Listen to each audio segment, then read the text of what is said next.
po sa inyong lahat. Ako po si Quinsan Ann Opada, nagmula sa ikalimang baitang Integrity.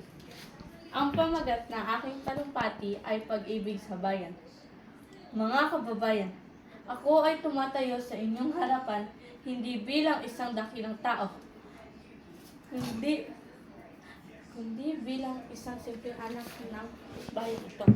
Isang Pilipinong may pusong nag-aalab sa pagmamahal sa bayan. Sa loob ng mahabang panahon, tayo ay nakaranas ng pang-aapi, kawalan ng kalayaan at pagyurak sa ating dangal. Ngunit Huwag ka kasi tumawa. Ngunit sa kabila ng lahat ng ito, may isang bagay na hindi kailanman May isang bagay na hindi kailanman kayang agawin ng sinuman. Ang ating pagmamahal sa bayan, mga kapatid.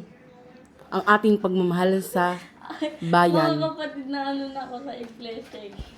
Hindi yun magkarugtong, te. May tuldok yun. Sa'yo, tinutuloy-tuloy mo eh. Nano kasi ako pag ganun. Diba gano'n? Ano yung sabi dyan? Ano? Dangal. Ay, Hindi, sa bayan. Na hindi kailanman agawin ng sinuman sa pagmamahal sa bayan. Oh. Mga kapatid. Mga kapatid. Yan. Hindi sa'yo, sabi mo kanina, sa bayan mga kapatid. Ano ba yun? Nasanay ako Walang dun tuldok. sa INC. May tuldok yan. Mga kapatid, ang bayan ay hindi lamang lupaing ating tinatapakan. Ito ay ang ating pamilya, ating kultura, at ang ating wika, Naan mo ba kung marinig ka ni Ruby? at ang ating pagkakakilanlan bilang isang Pilipino. Kung ating mamahalin ang ating bayan, tayo ay magiging matapang. Kung ating pahalagan ang ating kalayaan, tayo ay magiging matatag. Huwag nating hayaang manaig ang takot sa ating mga puso. Sa halip, hayaang manaig ang pag-asa at pagkakaisa. Sapagkat ang isang bayang nagkakaisa ay hindi kailanman matatalo. Alalahanin ninyo ito. Mga kababayan. Kababayan. Alalahanin niyo ito, mga kababayan. Alalahanin ninyo ito, mga kababayan.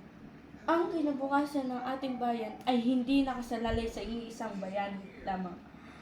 Ito ay nasa kamay ng bawat isang Pilipinong may lakas ng loob na tumindig, magsalita at magmahal sa sariling bayan.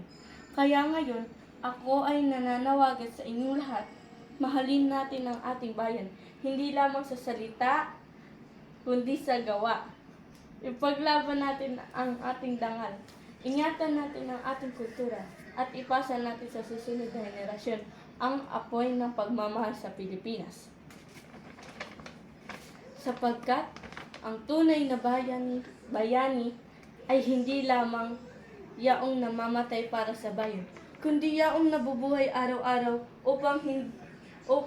upang ito ay mahalin at paglingkuran. Mabuhay ang bayan! Mabuhay ang sambayan ng Pilipino! Maraming salamat po. Baka naman bukas tawa ka tawa doon ha. Hindi.